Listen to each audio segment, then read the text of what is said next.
టాలీవుడ్ ఇండస్ట్రీలో ఒక హీరో మూవీలో మరో స్టార్ హీరో నటించడం లేదా గెస్ట్ రోల్లో కనిపించడం కామన్. అయితే ఒక స్టార్ హీరో సినిమాకు తన గొంతును ఇవ్వడం విశేషం. అర్థం కాలేదు కదా? మరో హీరో మూవీకి డబ్బింగ్ చెప్పడం లేదా పాట పాడటం ఈ రోజుల్లో ఎక్కువగా జరుగుతుంది. భారీ బడ్జెట్తో వస్తున్న సినిమాలపై జనాల్లో హైప్ను క్రియేట్ చేసేందుకు, ఫ్యాన్స్ను ఆకట్టుకోవడం కోసం దర్శక నిర్మాతలు ఇలాంటి ప్లాన్స్ చేస్తూ ఉన్నారు. ఈ మధ్య ఇలాగే సినిమాలు వస్తున్నాయి కూడా. ఇక విషయానికి వస్తే అల్లు అర్జున్ మూవీలో ఎన్టీఆర్ అంటూ ఓ వార్త ఇండస్ట్రీలో హాట్ టాపిక్ అయింది. ఏ మూవీలో ఎక్కడ కనిపిస్తారు? అసలు ఈ మ్యాటర్ నిజమా? ఇలాంటి ప్రశ్నలు వినిపిస్తున్నాయి. అయితే ఆలస్యం ఎందుకు, ఆ మూవీ ఏంటో ఓ లుక్కేసేద్దాం పదండి. అల్లు అర్జున్ రీసెంట్గా ప్రేక్షకుల ముందుకొచ్చిన మూవీ పుష్ప 2.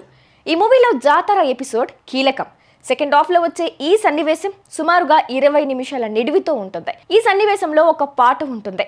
మొత్తం అల్లు అర్జున్ తన నాట్య విశ్వరూపం చూపించేశాడు.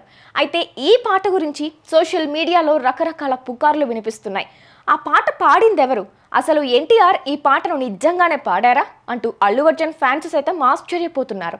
ఎందుకంటే ఆ పాటలో వాయిస్ అచ్చంగా ఎన్టీఆర్ లాగే ఉంది. నిజానికి ఆ పాటను పాడింది ఎన్టీఆర్ అయితే కాదు. అల్లు అర్జున్కు వీరాభిమాని అంట. ఎన్టీఆర్ వాయిస్ లాగే ఉంది అంటూ ఒక వీడియో కూడా చేశాడు. ఆ వీడియో ఇప్పుడు తెగ వైరల్గా మారింది.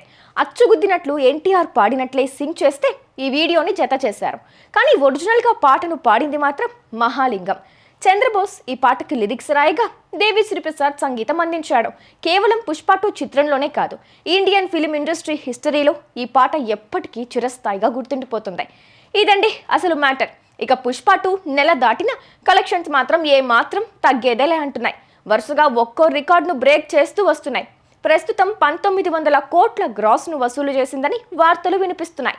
ఇక జనవరి 10న అంటే రేపు Ram Charan game changer movie రాబోతోంది. పుష్ప 2కి బ్రేక్ పడుతుందేమో చూడాలి. ఎన్టీఆర్ సినిమాల విషయానికి వస్తే ఎన్టీఆర్ ప్రస్తుతం వార్ 2 మూవీ చేస్తున్నాడు. ఈ మూవీ తర్వాత ప్రశాంత్ నీల్తో ఓ సినిమా చేస్తాడు.